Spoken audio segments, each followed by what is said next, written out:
Hey everyone, Adam Bergman here for another weekly session of Adam Live.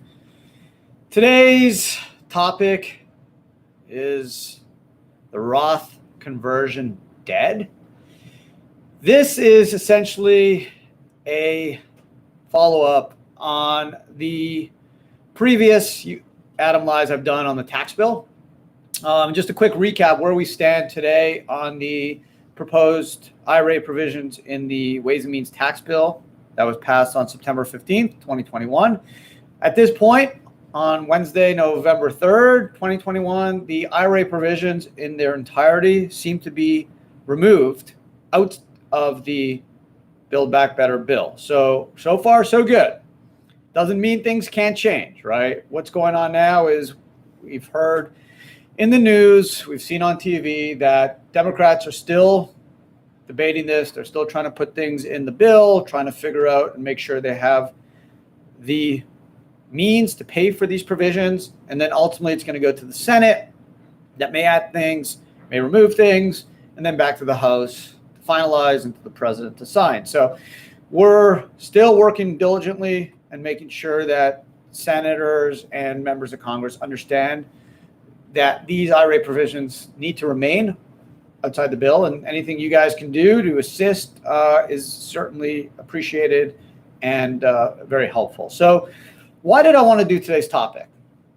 Well, I started getting questions over the last month or so from clients saying, Adam, listen, I always have been in favor of Roth IRAs, Roth 401ks, and I've contemplated doing Roth conversions this year, in the past, and in future years. Now that I've seen what Congress could potentially do and change the rules, should I be weary? Should I pause? Is the Roth conversion still a good option? So that got me thinking. And if you guys don't know me, and hopefully you will if you don't, I'm a big Roth person. I've written 8 books on self-directed retirement topics, and one is on the Roth IRA called In God We Trust and Roth We Prosper. All 200 or so pages on Roth IRAs, Roth 401ks. All my retirement accounts are in Roths. Okay. I've been a huge advocate of the Roth. Why? Because if you are patient and believe in your investment growth opportunities, then once you're over 59 and a half and the Roth's been open at least 5 years, everything will be tax-free. All the distributions from the Roth will be tax-free. Now, that's super attractive to me, someone who's patient. I'm 46 years old. I can only imagine where my investments will be in 13 years, whether it's in equities or real estate or cryptos. I've done really well over the last 10 years. So if I can maintain that momentum, then my investments at age 59 and a half will hopefully be 2 to 3 times more they are today. And all those assets will be eligible to be taken out of the Roth tax-free. So to me, that's far more advantageous than getting a tax deduction today, which is the benefit of doing a pretax IRA or pretax 401k, is you get an income tax deduction for what you contribute today. And as long as you're over 59 and a half, you can pull the money out without 10% penalty for an early distribution, but still subject to income tax. So the Roth, there's no income tax when you pull the money out, so long as you're over 59 and a half. The Roth's been open 5 years. All contributions, all earnings on contributions are tax-free. In a pre-tax IRA, once you're over 59 and a half, you still have to pay tax on what you pull out. So that's obviously a super tax advantageous solution. And for someone like me who's a tax lawyer and believes in the power of deferral, compounded returns, the Roth is the ultimate prize.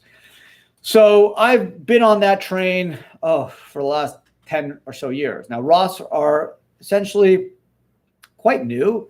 They were created 1997 by Senator Roth, so 24 years old or so, whereas an IRA was created in 1974 with ERISA. So the IRA is obviously the pre-tax IRA, certainly more popular. It has 23 or so years on the Roth.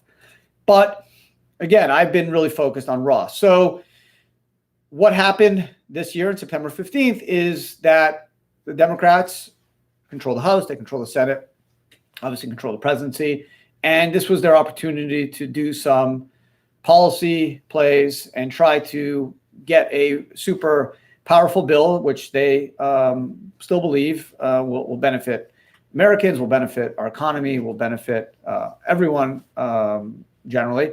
So they were able to include a 2,500-page Ways and Means bill with 132,000 plus provisions.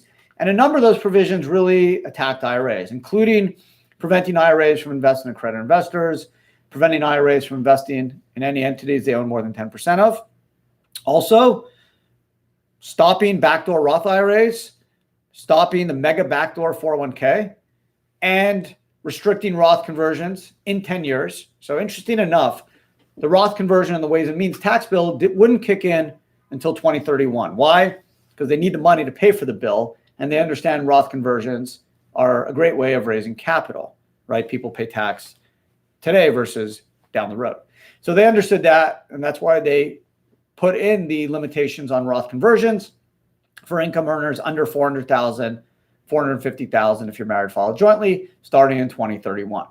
Now, those provisions have, as of today, been removed.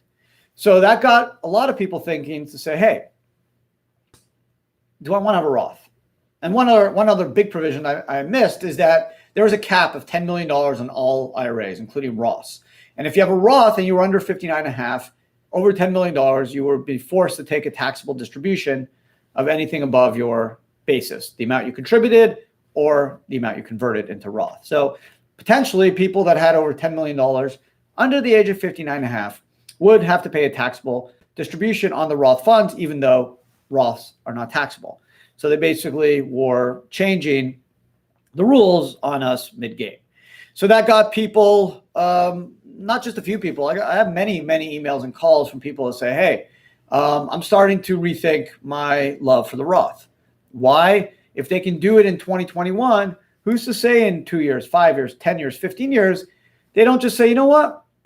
We're forcing you to take Roth distributions, taxable. We need money.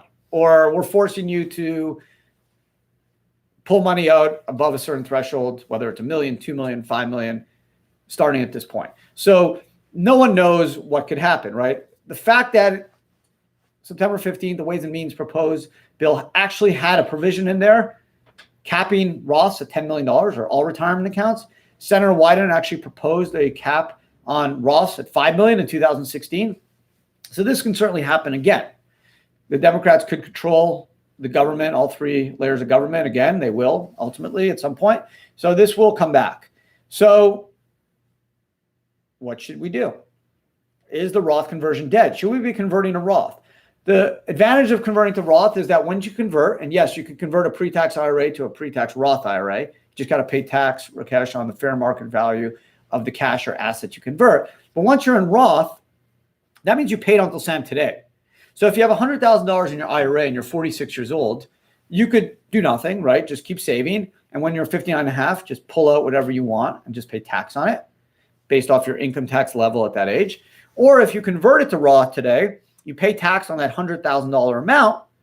But let's say you take all your money, invest in, I don't know, Squid Crypto or Enron or Lehman Brothers or Bear Stearns, and now that asset drops in value.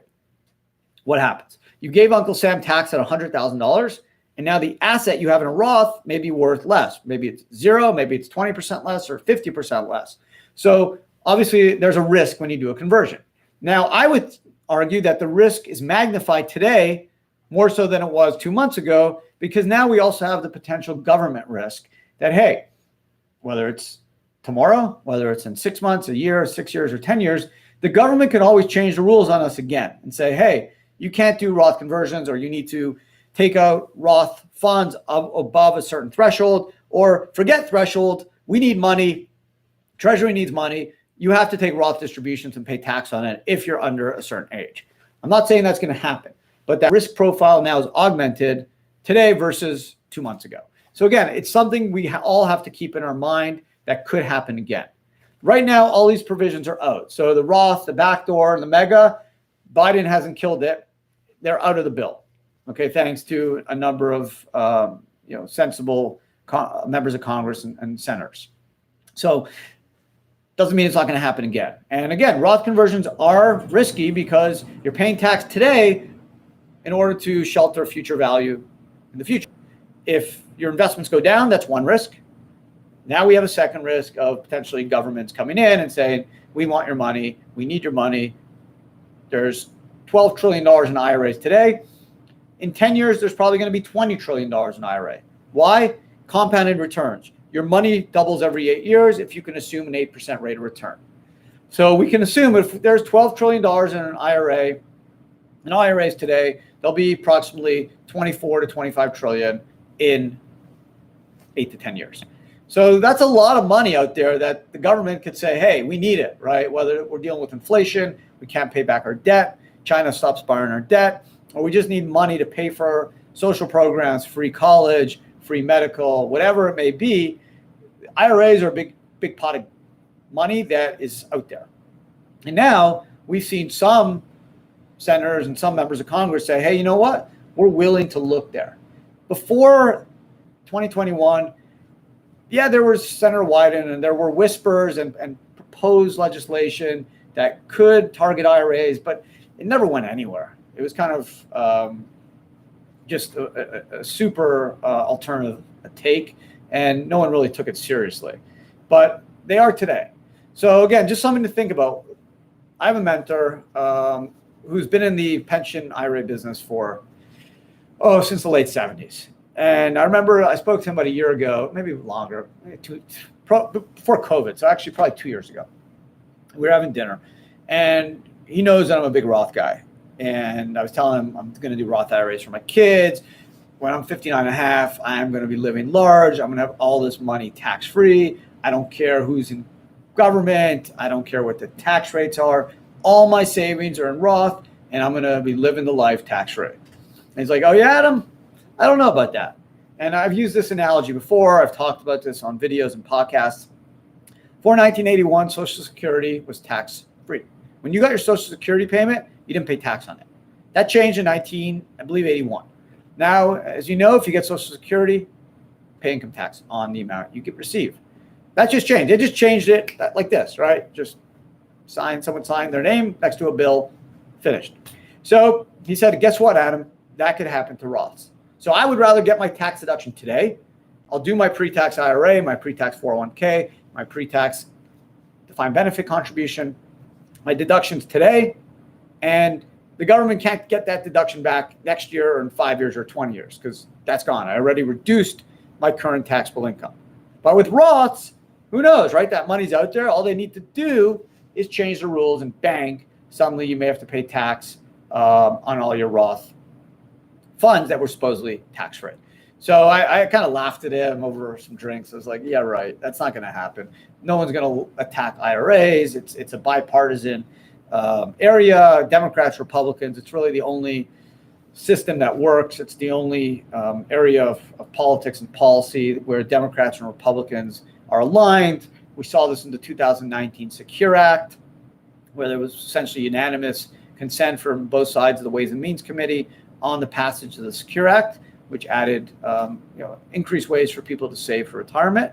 The whole industry supported the Secure bill, and it's just kind of been that way for many, many years. This is the first time when, bang, IRAs were in the crossfires of members of Congress, members of Senate, who are now looking to tap into that money to pay for certain policy and social programs. So that's out there. So is the Roth conversion dead? I don't think it's dead.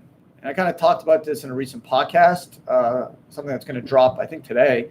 I wouldn't say it's an ICU room. I wouldn't say it's sick with COVID. But I think more frequent doctor visits are in order. I think we really need to take into account the added risk of government, more so than we ever did, right? Before, the only risk of a Roth conversion is, can I pay the tax now? Do I have losses to offset potential tax? Can I pay the tax? If so, then the only other risk is if I'm doing the Roth conversion to buy Tesla stock or Facebook stock or Bitcoin or Ethereum or real estate or a private placement or a startup, will that investment succeed? Because if that investment fails, and drops in value by 20, 50, 75%, now I'm essentially, really damaged because I pay tax up front at a value, and now my assets value is decreased. So I've been harmed twice, which as a tax lawyer, that's the worst thing you can do, is pay tax up front and not receive the benefit at the end. Whereas if the Roth conversion works, you pay tax today at a lower value based off time value of money. Your money is going to double every 8 years, assuming you can receive an 8% rate of return, which again, even if you're buying ETFs and mutual funds with some diversification in real estate or cryptos, you're going to see 8% over the next 8 years. Your money should double. So that's just the idea is, hey, I'll pay tax today. I'm 46. In the next 30, 40 years, my money's going to double 4 times over. So if I have 100 grand today, I'll pay tax on it. In 8 years, it'll be worth 200. 16 years, it'll be 400, and so on and so forth. So that's the play. So I'm not sure it's dead, but again, I think more thought needs to be given to the Roth conversion because of now the additional risk, government, I don't want to say attack, but government interference. Let's do some questions. And again, keep the questions coming. I'm going to try to get to all of them. So I got to the top ones. Yeah, you can convert an IRA to Roth. Again, you just need to pay tax on the value, asset or cash. Can you transfer assets that are currently in an IRA to a converted Roth? I mean, transfer the cryptos. Yeah, so if you have cryptos or real estate or private placement or gold, when you convert pre-tax to Roth, Rakesh, you actually don't have to move the asset. You just need to do paperwork. So let's say you have a Gemini crypto account with us. You have 100 grand in Bitcoin or Ethereum or Polygon in a pre-tax IRA and you want to convert to Roth. You go on our app, you complete the Roth conversion form, we'll flip the account, we'll issue a 1099, so you'll have to pay tax on the fair market value of those cryptos, which you'll provide us a value on, and that's it. The account will be flipped, so when you go back on Gemini, on the back end, you'll now see it's owned by a Roth, but you actually do not have to move the Bitcoin from one account to another. Nothing needs to be done on your end, nothing will change, we'll take care of everything on the back end. The only thing you need to do, Rakesh, is pay the tax April 15th. So as I mentioned, Patrick, so far there's no rest in peace for the Roth backdoor, the mega backdoor conversions, all those provisions. The only IRA provisions that remain in this bill is an IRA provision that deals with domestic service companies, foreign sales corps, irrelevant. Out of 30,000 clients, I don't think I have more than 1 or 2 clients that use their retirement money to buy into a foreign sales corp. It's not very, I wouldn't even say it's, forget about popular, it's just not done. Lisa, I want to convert some self-directed LLC I have in IRA Financial as custodian to Gemini with IRA Financial. Should set up now and fund in bear market. Can I transfer? So yeah, Lisa, you can open an account with Gemini just go on our app. You'll just check the box for Gemini. You'll fill in some information. We'll open the account. You'll roll cash to us or a contribution, IRA or 401k funds, tax-free to us. We'll then send that to Gemini. While all that's going on, we will send you the link so you can set up your own Gemini account.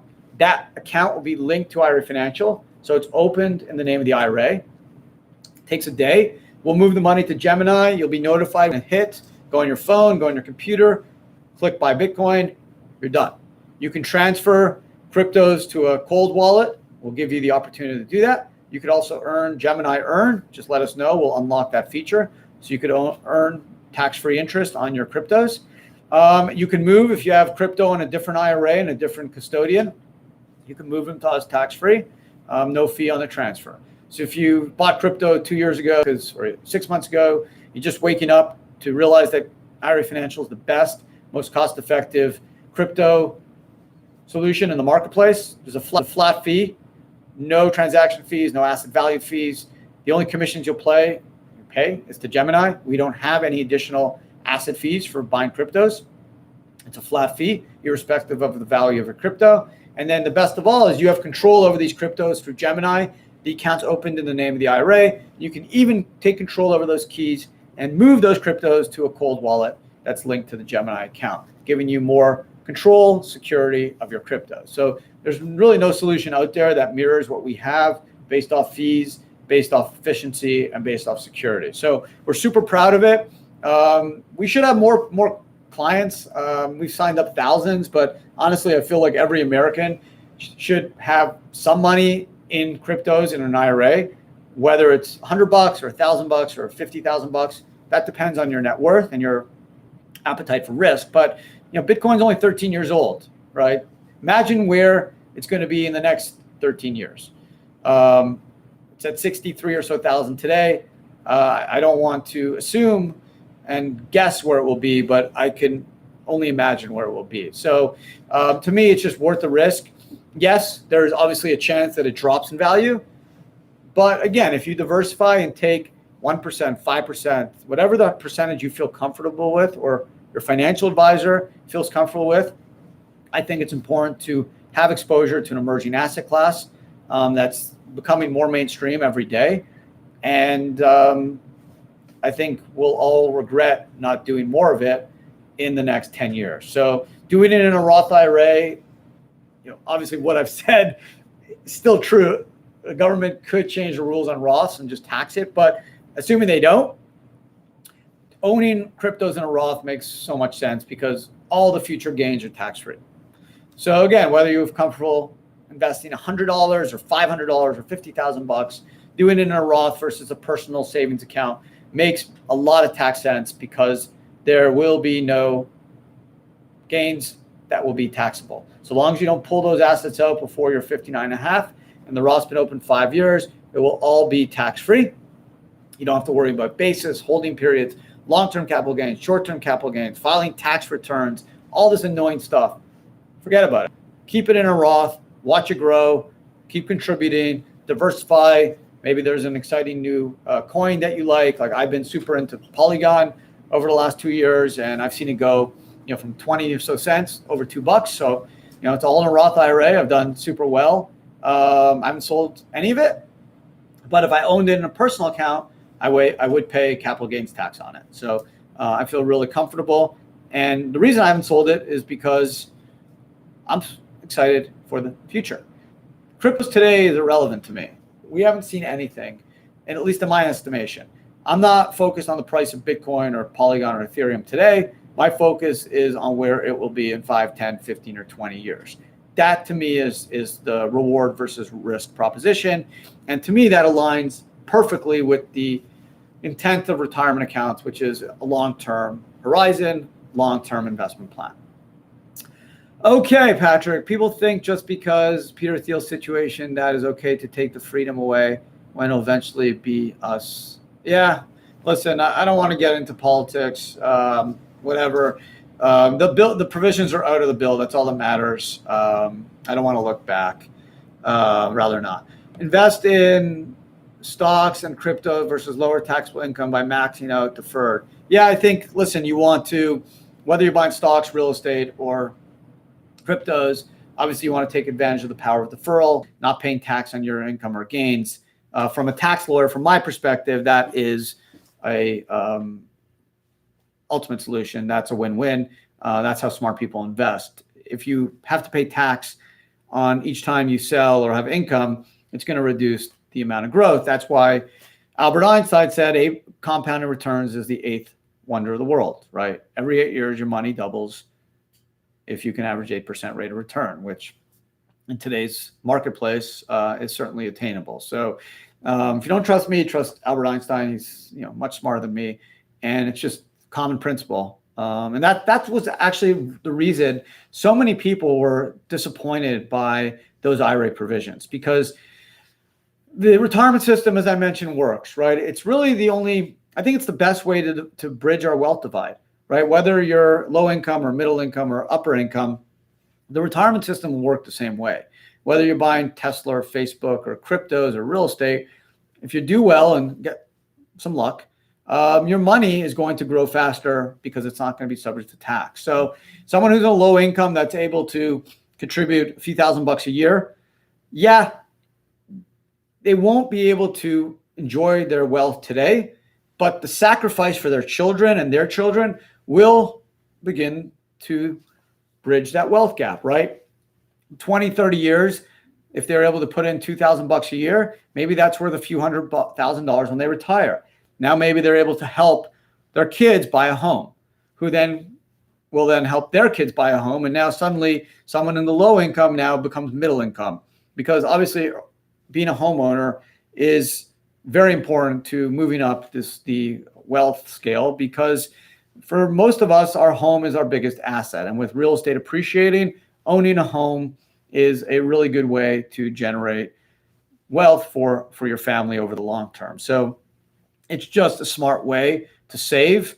And that was just so disappointing. By attacking IRAs, it essentially, I think, is going to have a negative impact, even though the IRA provisions were removed, because it's going to cause people to lose faith in the retirement system. The fact, again, that I just mentioned, the fact that I'm doing this live saying that is the Roth conversion dead. Someone who's like the ultimate Roth person, right? Wrote a book on the Roth, have all my retirement accounts in Roth, done Roth conversions.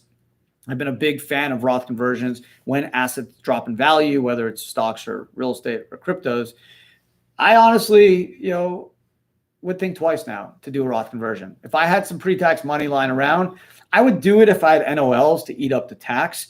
But if I had to go out of pocket and pay tax on a chunk of money, I don't know if I would do it today.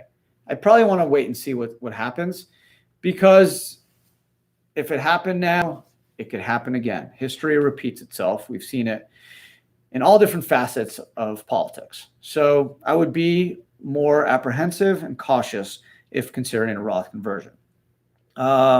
Okay, thanks, Lisa. Refer 3 already. You're awesome, Lisa. Thank you so much. I have 3 Roth IRA accounts and one is a prohibited transaction. Oh, no, I don't want to know about that. Call me or email me. We can chat. Generally, the prohibited transaction would disqualify that particular IRA. So if you have 3 separate Roth IRAs, only one would be disqualified, assuming they didn't do the same investment. But generally, even if they did, that one IRA would be disqualified. Whoever you are, hopefully you're not a client of IRA Financial, because I take pride in the fact that our clients know the rules. So you can reach out to us and we'll try to work with you on your potential prohibited transaction. Maybe it's not prohibited, who knows? Is there any way to roll funds from an Inherit IRA into a Roth? No, once you have an Inherit IRA, Richard, you can't roll those funds out of the Inherited IRA, okay, even to a Roth IRA or Roth 401k. Dumb rule. You would think that the IRS would take the money in tax, but as of now, you can't do it. So unfortunately, Richard, you can't do it. Robert, can I direct register shares currently in a Roth brokerage account with a transfer agent through my LLC without having to liquidate the shares? Yeah, you can do an in-kind transfer of them, but technically the transfer needs to go to IRA Financial, then to the LLC. So we can work with you on that. It's just paperwork. You actually don't have to move shares around from computer to computer. It's all on the back end paperwork, moving the account that owns those shares from your brokerage to IRA Financial and then to the LLC. So we can assist you with that. Exactly why tie up US dollars in Roth when it locks you in for decades? Well, Patrick, it doesn't lock you in. It's a forced savings, right? So remember, Roth contributions you can always take out. If you contribute $5,000 a year to a Roth IRA for the last 10 years, you have 50 grand. That 50 grand may now be worth 200 grand because of your earnings. But the amount you contribute, Patrick, you can always pull out. So that is not locked in. Now, the reason I like the Roth, secondly, is it's a forced savings because the benefits are so valuable. The fact that you need to be 59 and a half and the Roth has to be open at least 5 years, it forces you to keep those funds in, which is, again, a locked in forced savings, which for all of us is important, right? We all got bills. We all have expenses. We all have temptations. The fact that you know that the money's in Roth, that if you preserve that Roth, you're going to have all this tax-free wealth, is another, hopefully, barrier to you liquidating your Roth and reducing your Roth value. Thirdly, it's the trade-off, right? Yeah, you're locked in, but it's all tax-free, Patrick, when you pull it out at 59 and a half. So yeah, you can have money saved personally. Again, I have personal savings too. It's not like every dollar I earn is in a Roth, but a lot of my savings are in Roths. I would rather save. I always tell people this. max out your 401k, especially if you're getting your employer to give you a 3 or 4 or 5% match. You should be saving everything in that 401k. You should be maxing out that 401k. Once you max out that 401k, then look to an IRA, then look to save personally. But your first mode of savings, the first medium of savings should be that 401k. Why? Because it's the best way to save, because you have compound returns, deferral, and your employer is giving you that 5, 4, 3% bonus, right? You make $60,000. Let's say you max out. You put in 19.5 in 2021 if you're under 50. Your employer is giving you a 3% of 60, an $1,800 bonus. Okay, so you want to at least do that 3%, but you should try to max out because that money is growing tax-free. It's a forced savings, and it's the most efficient way to save. And again, I'm not saying don't have anything saved in your savings account to pay for your credit card bill or your mortgage or to help your kids through school, but you want to try to focus on saving the most you can in a retirement account because of the tax efficiencies. Again, I'm talking as a tax lawyer. As a tax lawyer, the best way to save is a retirement account because of the tax benefits. Peter Thiel is probably the smartest person out there. Why do you think he has $5 billion or whatever he has in a Roth? Because he's smart, okay? He knows how to play the game. The game is the game. The rules are the rules. They're there. So we all can use them. You don't have to be Peter Thiel to use them. I can use them. You can use them. We all can use them. So, Patrick, I don't look at as tying U.S. dollars into savings. I look at to maximize my savings, forcing me to save, and being able to generate tax-free wealth when I'm 59 and a half, so I can just pull that money out and use it. Whether tax rates are 20, 30, 40, 50% when I'm 59 and a half, I'm going to have that savings, and my money's been able to compound annually without tax. Thanks, Rakesh. Appreciate your questions. Are SEP IRAs convertible to Roth? Yes, Patrick, you can convert them to Roth. Just pay tax on the amount you convert.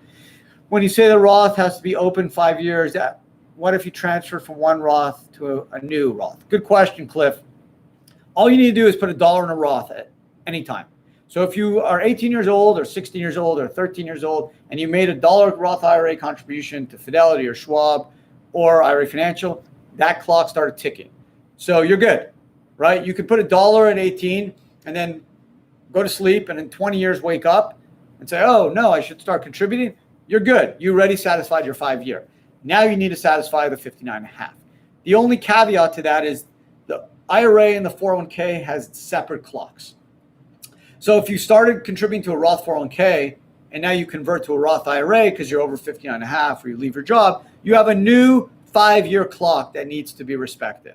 Okay, especially from IRA to 401k, a lot of people don't realize that. Just think about that. Same with conversions. When you convert to a Roth, you have a new 5-year clock. Okay, so that converted amount has a new 5-year clock. If you're over 59 and a half, you generally could circumvent that. But if you're under 59 and a half, you're going to have a 5-year clock. But there is a separate clock for IRAs and 401ks. But once you hit that 5 years, you're good. You're locked in no matter if you have 2, 7, or 15 Roth IRAs. Richard, do Roth withdrawals count towards your AGI for tax liability?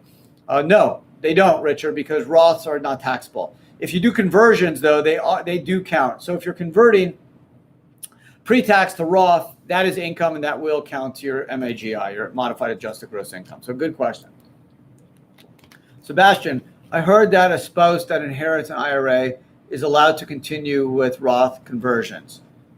Yeah, Sebastian, if your spouse inherits an IRA, the IRA will go into his or her name, and then him or her can do whatever they want with it.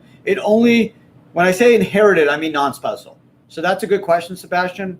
Thank you for making that, bringing up that question, and so I could clarify it. When I talk about inherited IRAs, I talk about non-spousal, because God forbid your spouse passes, the IRA generally will go to your name, and then it becomes your IRA, so then you could do a conversion or a rollover or whatever you want. It's only when it's non-spousal, it goes to a child, for example, that you're kind of locked into that IRA and you can't convert or move to a 401k. So thank you for that question. Otherwise, I think that's it. So just to summarize, and if anyone has any last minute questions, send them to me. But otherwise, just to summarize, I don't believe the Roth conversion is dead. I don't think it's on life support, but I do believe regular scheduled doctor visits are in order. I think it's important now to not only look at the risk-reward proposition with the investment and your ability to pay the tax on the conversion. I think it's also important now to at least contemplate the risk that the government, whoever it is, could potentially change the rules down the road and potentially force you to take taxable Roth distributions or force you to essentially liquidate your Roth at a later point prematurely before you wanted to based off the current rules today. So I don't know what that likelihood is. I don't know if it's 2%, 6%, or 20%, but it is something we're going to have to factor in going forward. I'm going to have to do it, and you're going to have to do it as well. So wait, if you have satisfied the 5-year Roth required, but you want to convert some of your employee 401k to Roth, there's a new timing. Yes, Kevin. So let's say you have a Roth IRA open 10 years. You're good, right? Now you have a pre-tax 401k at work. You work for Apple, and you want to convert it to Roth. You got to do a new 5-year window if you want to do Roth conversions, if you're going to ultimately pull that money out of the Roth 401k. Just the way it is. Separate windows, separate rules. Roth 401ks actually have required minimum distributions. Roth IRAs don't. So there are separate rules from Roth IRAs and Roth 401ks. Robert Lee, if the 5-year clock has already been established, does the conversion use the 5-year established clock? No, it's actually a separate clock, depending on your age, if you do conversions, right? Because you have a pre-tax. So you're converting to Roth, there's a separate conversion on that amount. So there's kind of a different rule when you're doing conversions versus contributions. Cliff, CARES Act allowed distributions of Roth IRAs with 3 years to pay back. Is the distribution taxable? Yeah, so under the CARES Act, Cliff, forgot about that. Feels like it's so long ago. That was March 2020. Wow, feels like forever ago. Yeah, so you have 3 years to pay that back. Same with Roth. So if you took a Roth IRA distribution prematurely, you should have paid tax on that last year. If you divided it over 3 years, then it's done. You can't put that money back. But if you pay tax last year because it was a premature distribution, you have 3 years to put it back. Now, if it was a Roth IRA and you're over 59 and a half, technically tax wasn't due, but you can replenish that Roth IRA with 3 years and then have it continue to be a Roth. So thanks for that question. Okay, Richard. Would existing Roth accounts funds contributed before any tax amendment that would tax Roth be grandfathered? Oh, Richard, great question. I don't know, right? Who knows what's going to be in the future? All I can tell you is this proposal, this Ways and Means tax, there was no grandfathered in. So I had a client that was under 59 and a half. He had over 10 million in a Roth. He actually did a pretty large conversion 5-6 years ago. And based off the rules, he would have had to take a taxable distribution of his Roth funds over the age of 59, over the 10 million amount, even if he didn't want to do it, right? He didn't have to under current law. But this provision would have required him to get to the 10 million amount to take a taxable distribution, even though he didn't have to. There would be no grandfathered in. Why do I believe there would not be a grandfather clause? Remember our friend, Mr. Peter Thiel? Guess what? He's under the age of 59 and a half. So they wanted to target his $3, $4, $5 billion Roth IRA. So the only way to do it was to not grandfather him in, which then obviously pulled in a lot of innocent savers that did everything the right way, right? This gentleman got lucky. He bought public securities, including Tesla and Facebook at early stages. And he started off with $1 million, and now he's over that 10 million amount. Didn't do anything exotic, didn't do private placements, didn't do cryptos, didn't do real estate. He bought securities like you and I could.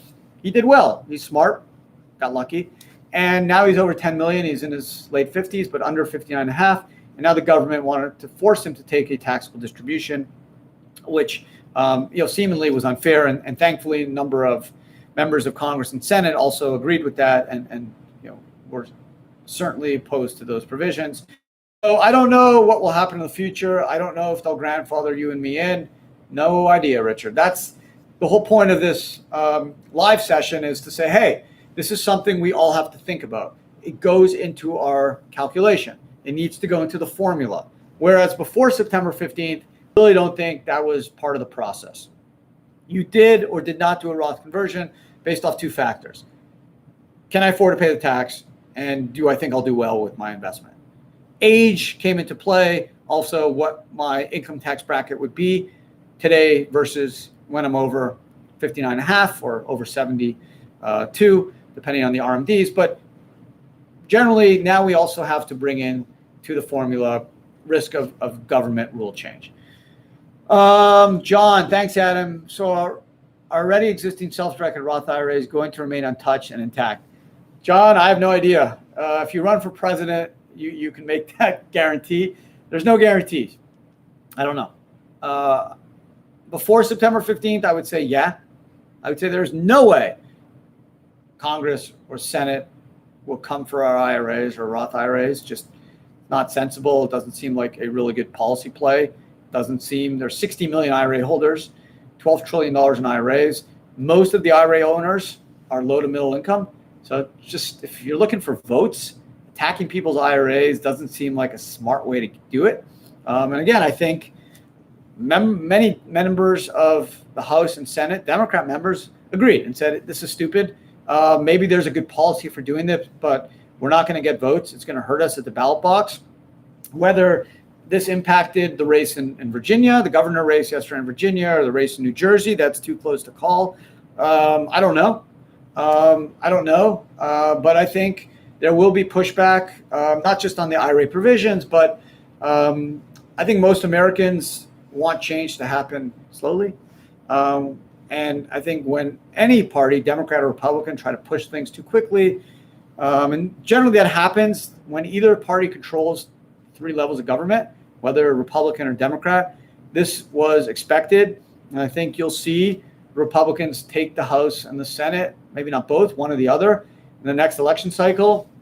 And we saw it happen with Trump. It's going to happen again. When you're in power, it's hard to govern, right? It's easier to be on the opposition and criticize the party in control. It's hard to govern. So just something to consider. So that's it. I hope everyone has a great day. I appreciate you guys listening and watching. Remember, check back next Wednesday for the next live session. And really appreciate all you guys. Your support, subscribe if you haven't. New content every day on the IRA Financial YouTube channel. That's it. Appreciate you guys sticking around with me, and talk to everyone again next week.